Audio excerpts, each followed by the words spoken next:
Ito ang pangitain ko habang nakaiga ako na isang oras sumigit kumulang sa loob ng simbahan. Sa kalupaan na ako noon at nagulat ako bakit maraming bahay at mga gusali ang nawasak. Tinangay pala sila ng ipo-ipo. Maraming nawasak at nawala ng tirahan dahil sa malakas at mabagsik na ipo-ipo.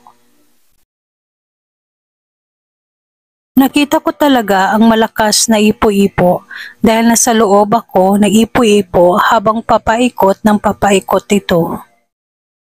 Wawasakin niya lahat ng bahay. Habang nasa loob ako ng ipo-ipo, inaakyat ako ng pataas dahil sa sobrang lakas ng hangin. Sobrang nakakatakot dahil nakita ko sa baba ng lupa maraming pinsala at maraming mamatay. Maraming nawasak